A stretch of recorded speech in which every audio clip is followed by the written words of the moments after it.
On September 9th, 1783, Pelagie de Rosière, a French scientist, launched the world's first hot air balloon. It was only a 15-minute flight. He sent up a duck, a rooster, and a sheep. Just a few months later, on November 21st, 1783, Joseph Montgolfier and Etienne Montgolfier had the first manned hot air balloon flight that lasted a whole 20 minutes.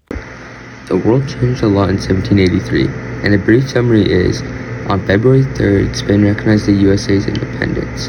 Also on April 18th, George Washington issues the order to end hostilities with Britain. Additionally, on July 15th, the world's first steamboat made its first voyage in France. Then on September 3rd, the Treaty of Paris was signed to end the American Revolution. And lastly, on December 31st, the import of African slaves were banned in all northern states.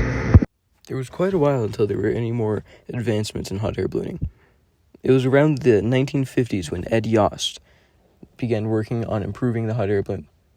And then it took him until October 22nd, 1960, that Ed Yost flew the first modern hot air balloon in Nebraska.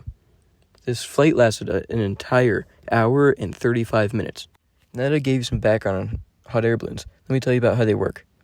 The Montgolfier brothers started by using a fire that used a combination of wool and straw. They called this the Montgolfier gas, which would increase the temperature in the balloon and cause it to rise up. At the time, they didn't understand that it was because it was heating up the air and thought it was just because of the gas that the fire was producing. This all works because the air inside of the balloon is getting heated up by the fire, which makes the air inside of it expand and become lighter. So the balloon rises up because it's holding back the cold air from the outside and it's becoming lighter. So it's pulling everything up because the outside air is significantly colder. The first flight was revolutionary because when it landed safely, it marked the beginning of aviation history and science. A few years later, the French made an experimental aerostatic corps that observation hot air balloons were a part of, although they were disbanded in 1799. The first person to make it to space was in a hot air balloon. They were the first vehicles to be used for space exploration. Companies like SpaceX and NASA wouldn't be here if it weren't for hot air balloons. Balloons were the first to reach the stratosphere, reaching over 100,000 feet in elevation. The first attempt at high-altitude balloons was called the Explorer 1 that was filled with hydrogen gas. The next attempt, the Explorer 2, was a pressurized capsule connected to a balloon. On May 27, 1931, the Explorer 2 reached an altitude of over 52,000 feet and still landed safely back on Earth. The first human to go over 100,000 feet in the air was Joseph Kittinger. He was a colonel in the U.S. Air Force, and in 1960 he wanted to test human limits. So he jumped out of a balloon at over 100,000 feet in the air. He felt extreme pain and discomfort, but his efforts laid the foundations of the technical information we needed to safely go to space.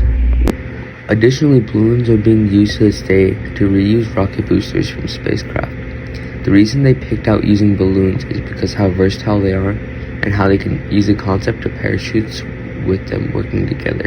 In conclusion, the hot air balloon was a very advanced invention of its time. It was revolutionary because it allows us to explore the skies and even space, and it is still being used today, either for recreation or for professional use like in SpaceX. Additionally, it allowed us to use the skies for travel and other things.